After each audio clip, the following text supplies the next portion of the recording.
Usapin pa rin ng flood control projects at mga ghost projects ay may mga pahayag pa dyan ang Pangulong Ferdinand Marcos Jr.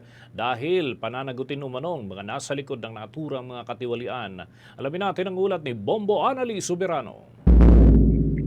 Aminado si Pangulong Ferdinand Marcos Jr. na marami pang mga ghost at palpak na flood control projects kagaya sa Barangay PL Baliwag, Bulacan. Ayon kay Pangulong Marcos, nakakalungkot pero marami pang mga proyektong may kinalaman sa flood control na pawang guni-guni lamang na anyay kanilang tinitignan na ngayon. Magmulaan niya ng kanilang inilunsad ang sumbong sa Pangulo website, bumuhos na ang mga sumusulat at natatanggap nilang mga sumbong na kanilaan niyang tinitignan ng maigi ang mga reklamong ito. Kaugnay nito, siniguro naman ng Pangulong Marcos na hindi sila titigil hanggang sa mailantad ang pagkakakilanlan ng mga nasa likod ng multi-billion anomaly gamit ang mga flood control projects.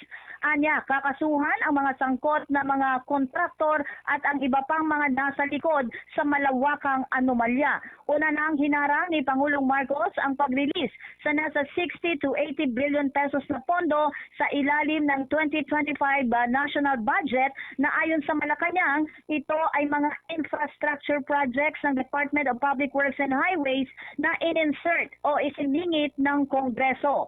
Ang nasabing mga infrastructure projects ay hindi umano naka-align sa Philippine Development Plan ng Marcos Jr. Administration. Pakinggan natin si Pangulong Ferdinand Marcos Jr.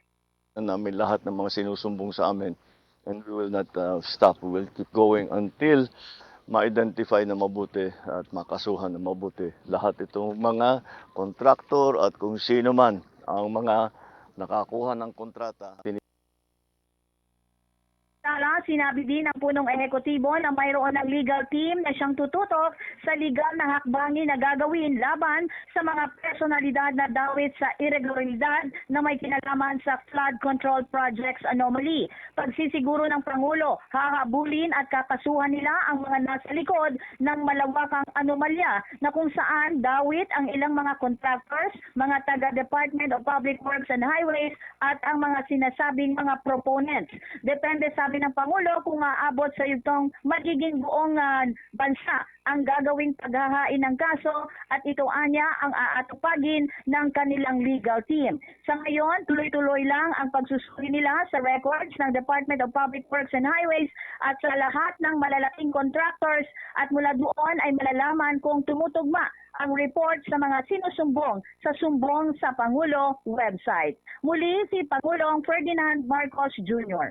So there's a legal team working on that, but in the meantime, we are continuing to go through the records of Public Works and of the big contractors to see kung tumutugma yung kanilang report doon sa mga sinusumbong sa atin ng taong bayan. Pangulong Ferdinand Marcos Jr.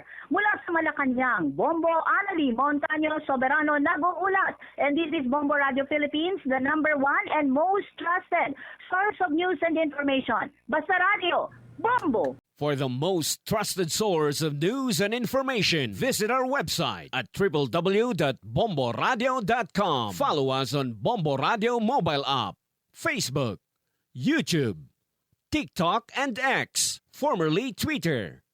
Like, share, and stay connected. Anytime, anywhere.